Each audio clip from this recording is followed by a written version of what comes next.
마태복음 25장 1에서 13절 말씀입니다.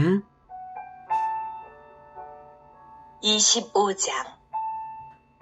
그때 천국은 마치 등을 들고 신랑을 맞으러 나간 10처녀와 같다 하리니 그 중에 5은 미련하고 5은 슬기 있는 자라. 미련한 자들은 등을 가지되 기름을 가지지 아니하고 슬기 있는 자들은 그릇에 기름을 담아 등과 함께 가져갔더니 신랑이 더디오므로 다 졸며 잘세. 밤중에 소리가 나되 보라 신랑이로다 맞으러 나오라 하매 이에 그 처녀들이 다 일어나 등을 준비할세.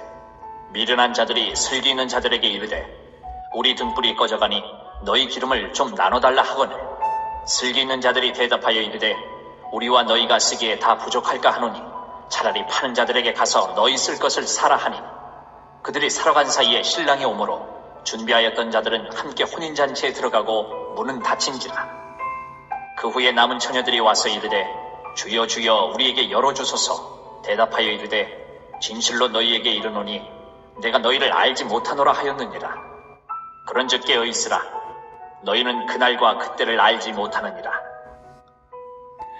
사랑하는 형제 여러분, 1월 13일 수요일 저녁 묵상에 오신 것을 환영합니다. 예수님의 고난주간 화요일 행적을 묵상하는 중입니다. 24장에서부터 종말과 재림에 대한 가르침이 계속되고 있죠. 이 가르침이 감람산에서 된 것이어서 감람산 강화라고 부릅니다. 감람산 강화 중에 24장 말미부터는 비유로서 종말과 재림을 준비하는 올바른 자세를 가르치고 계신데요. 24장에서는 주인의 집사람들을 맡은 종의 비유를 보셨죠. 재림을 기다리지 않는 종은 때를 따라 양식을 먹이기는커녕 동료를 박해하고 세상에 심취해 살다가 외식하는 자에 받는 벌에 처해진다고 했습니다. 재림을 기다리는 종은 충성과 지혜로 때를 따라 영의 양식을 먹이는 종입니다. 깨어있으라 하셨는데요. 종의 비유에서 깨어있음은 때를 따라 양식을 먹이는 것으로 나타났습니다. 10처녀 비유에서는 무엇으로 나타날까요? 본장 13절까지는 10처녀 비유입니다. 10처녀 비유를 이해하기 위해 먼저는 이스라엘의 혼인 풍습을 알아야 비유를 오해 없이 읽을 수가 있어서 풍습을 말씀드릴게요. 결혼식의 시작은 신랑이 신부 집으로 들어오는 것으로 시작되는데요. 이스라엘의 하루는 해질 무렵부터 다음날 해질 무렵까지입니다. 그래서 이스라엘의 결혼식은 보통 해가 진 후에 진행이 됩니다. 신랑이 신부 집으로 온다고 맞이하러 나오라고 알려오면 기다리던 신부의 들러리들이 신랑을 맞이하러 나가서 신부 집으로 인도하여 드립니다.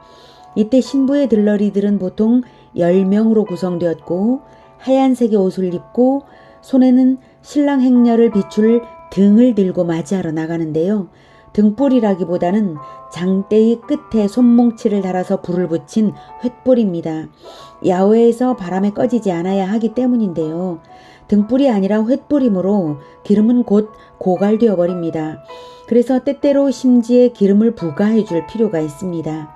게다가 신부의 들러리들은 신랑 행렬을 신부 집으로 맞이한 후에 즐거움을 더하기 위해 횃불 춤을 추기도 했으므로 횃불을 꺼뜨리지 않는 것은 매우 중요했습니다. 신부의 들러리들이 신랑 행렬을 맞이하여 혼인집으로 들어온 다음에는 곧 문을 닫아 걸어서 아무도 들어오지 못하게 했는데요. 그렇게 한 이유는 당시에 강도들이 결혼식장을 급습하는 일이 간혹 있었기 때문입니다. 자, 1절에 그때의 천국은 재림의 때의 천국이 어떻게 천국이 아닌 것과 구별될 것인지, 천국과 천국이 아닌 것과 어떻게 구별될 것인지, 또는 천국 백성과 천국 백성이 아닌 자가 어떻게 구별될 것인지 알려주십니다. 신랑을 맞으러 나간 10처녀와 같다 하리니 지금 재림 때를 혼인식에 비유하는 것이죠. 신랑은 재림하실 예수님이십니다. 신랑을 맞으러 나간 10처녀 중에 천국에 속한 자와 천국에 속하지 못한 자가 각각 어떻게 다른지 알리시는데요. 같은 점은 이 두 부류의 사람들이 같은 점은 모두가 신랑이신 재림주 그리스도를 맞으러 나갔다는 사실입니다. 다들 신랑이신 그리스도를 기다린 것이 사실입니다. 그러니 분명히 모두가 명색은 그리스도인들입니다. 24장 말미에 주인의 집을 맡은 종의 비유에서는 주인을 기다리냐 기다리지 않냐에 따라 그 태도가 달랐고 운명이 달랐는데요. 열처녀 비유에서는 기다렸냐 기다리지 않았냐가 아닙니다. 열처녀는 모두 기다린 사람들입니다. 그렇다면 그들은 서로 무엇이 달랐을까요? 2절, 그 중에 5은 미련하고 5은 슬기 있는 자라. 5이라는 수 자체보다는 기다린 사람들 중에도 다시 양분된다는 의미를 나타낸 것이고요. 양분의 초점은 미련함과 슬기입니다. 구원받는 데에도 슬기가 필요하다? 정말 슬기가 필요할까? 그 슬기가 무엇일까? 궁금해지죠. 그 슬기의 본질은 자신의 가난함을 아는 것입니다. 자, 보십시오. 3절, 미련한 자들은 등을 가지되 기름을 가지지 아니하고. 네, 등에 현재는 심지에 묻어있는 기름이 있어서 불타고 있으니 되었다고 현재만을 보고 자기는 결혼식 들러리로서 충분한 자라고 생각한 것이죠. 자신의 가난함을 모르는 것입니다. 4절, 슬기 있는 자들은 그릇에 기름을 담아 등과 함께 가져갔더니. 네, 슬기 있는 자들은 그릇에 기름을 담아 준비했습니다. 혼례식의 들러리로서 끝까지 자격을 유지하기에는 현재 자기가 가진 것이 부족하다는 사실을 아는 것이죠. 현재는 부족해 보이지 않지만 곧 상태가 바뀔 것을 아는 것이 슬기입니다. 그래서 그릇과 기름을 준비했습니다. 자기가 얼마나 가난한 존재인지를 아는 것이 구원받는 슬기입니다. 마태복음 5장 3절에서는 심령이 가난한 자는 복이 있나니 천국이 그들의 것이며 라고 말합니다. 심령의 가난함이란 자기 심령에 하나님의 영이 부족하다는 사실을 아는 것입니다.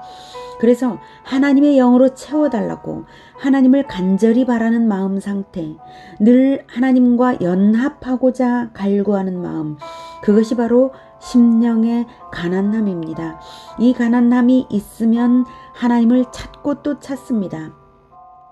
마치 어린아기가 엄마를 갈구하듯이 엄마가 곁에 있으면 행복하고 엄마가 곁에 있어도 늘 엄마 품을 그리워하지 않습니까? 놀이에 빠져 있다가도 순간 엄마가 곁에 없다고 느끼면 아무리 재미있는 놀이라도 팽개치고 엄마를 찾아 울지 않습니까? 아기들은 본능적으로 자기가 얼마나 가난한 존재인지를 아는 것입니다. 엄마가 없으면 절대적으로 생존 불가능하다는 것을 아기들은 압니다.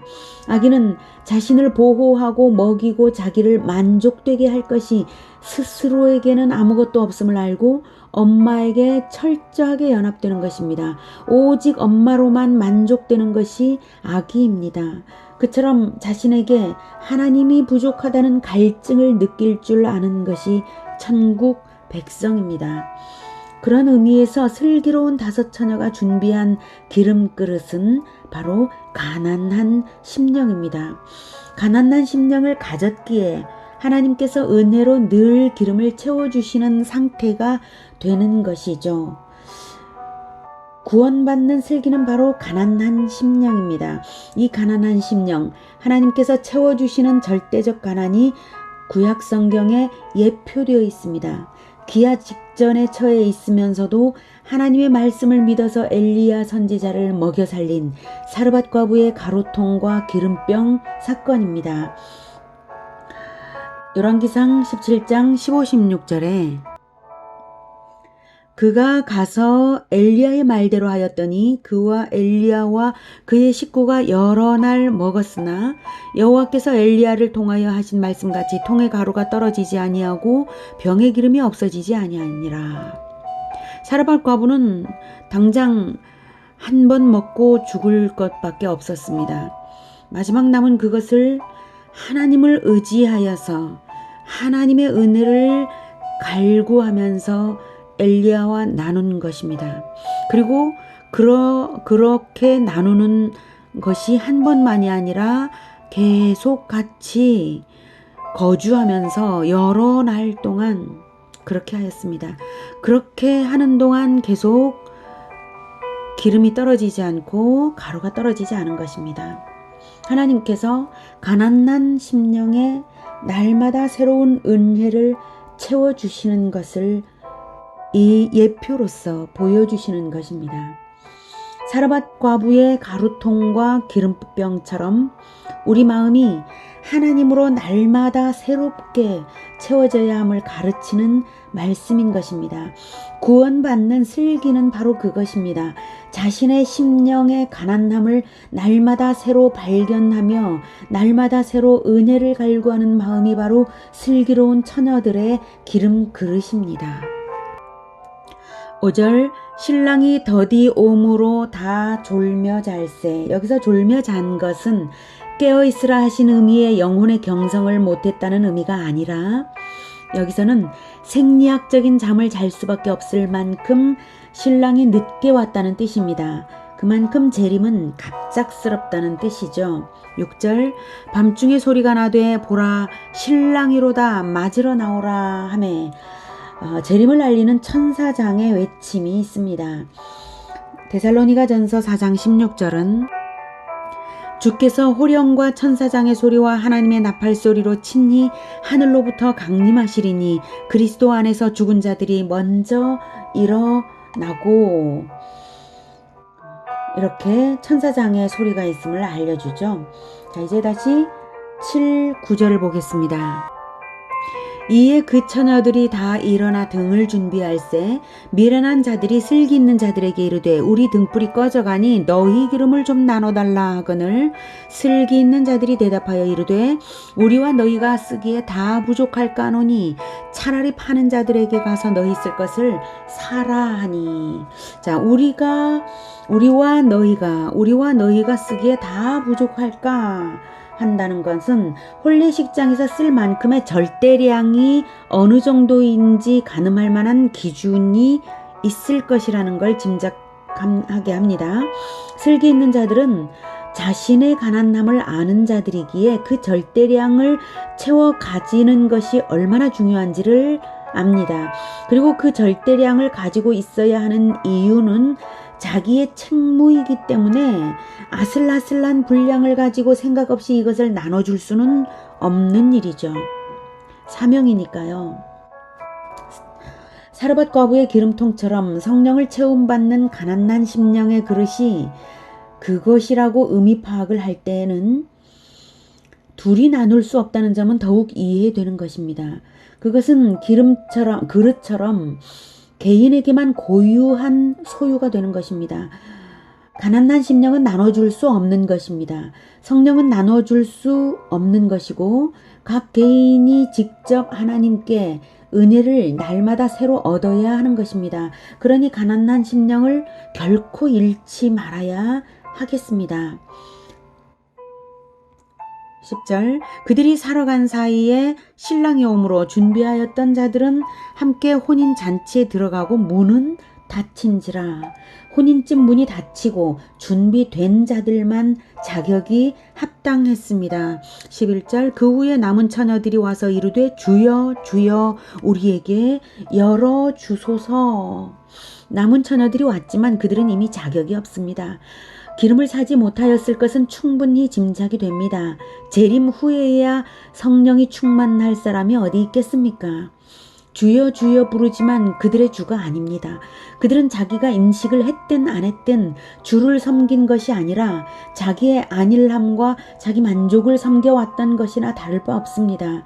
가난한 심령을 갖지 못했다는 것은 자기 만족에 빠져 있었다는 의미와 다를 바 없습니다. 그들의 주가 자기 자신이었다는 것이 마지막 순간에는 드러나는 것입니다. 12절 대답하여 이르되 진실로 너희에게 이르노니 내가 너희를 알지 못하노라 하였느니라. 자기를 섬기는 자들이 자기만 알지 주는 모릅니다.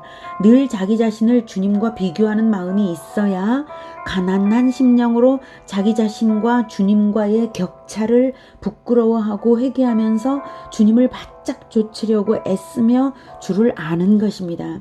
입술로만 주여 주여 하는 것으로 주를 아는 것이 아닙니다.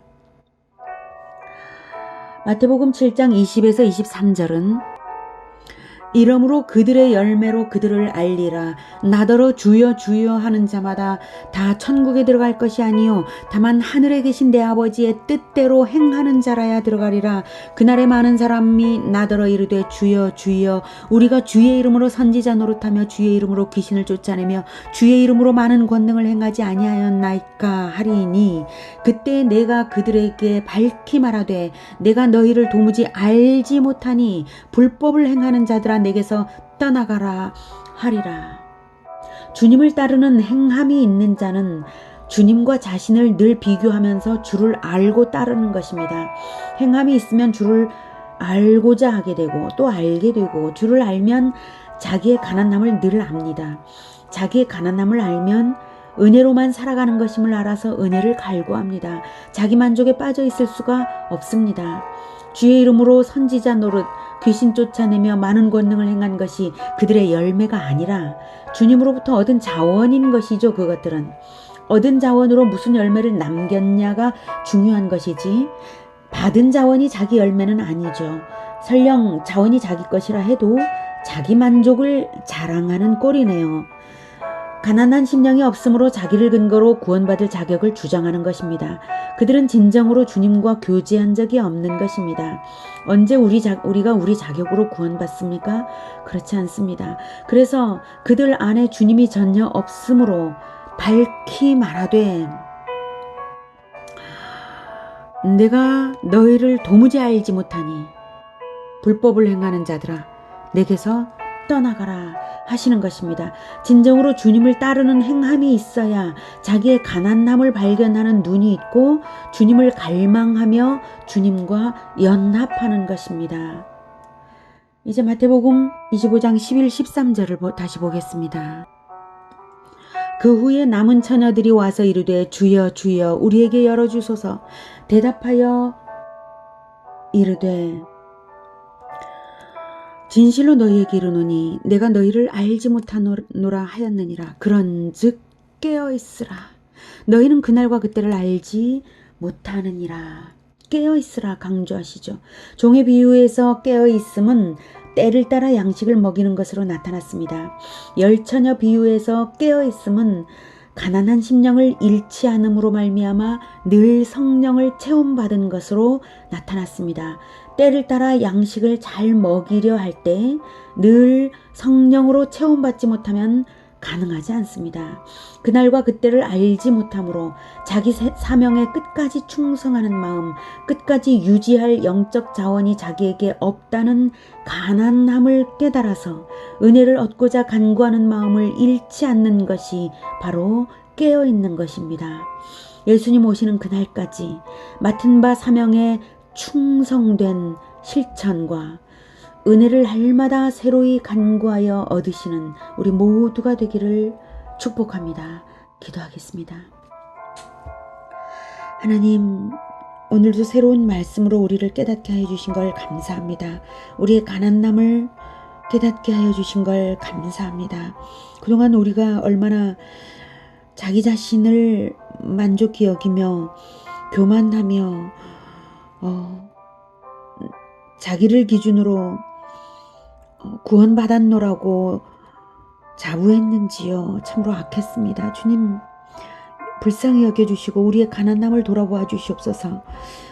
우리가 진정으로 우리의 가난함을 날마다 새로이 깨닫고 주 예수님과 나 자신을 비교하면서 우리가 얼마나 가난한지를 날마다 깨닫고 주 예수님을 간구하며 쫓아가게 하여 주시옵소서. 우리가 성령님으로 충만하지 않으면 우리가 어떻게 하루를 살며 예수님을 닮겠습니까? 우리에게 성령의 충만함을 부어주셔서 오직 주 예수님에게 시선 고정하여 쫓아갈 수 있도록 주님 도와주시옵소서. 그리하여 오직 주님과의 연합만이 우리에게 늘 있고 그 연합이 끊어지지 않도록 주님 도와주시옵소서. 그리함으로써 예수님 오시는 날까지 늘 열매가 있게 하여 주시옵소서. 성령으로 충만한 열매가 있어서 때를 따라 양식을 먹이면서 공동체를 살리면서 늘 생명의 열매 맺어지게 하여 주시옵소서. 가난한 마음을 잃지 않는 이것이 슬기인 줄을 알게 하셨사오니 늘 우리에게 나의 가난함을 보는 영안을 늘 밝혀주시옵소서. 예수 그리스도 이름으로 기도드립니다. 아멘. 이어지는 시간은 개인 기도 시간입니다.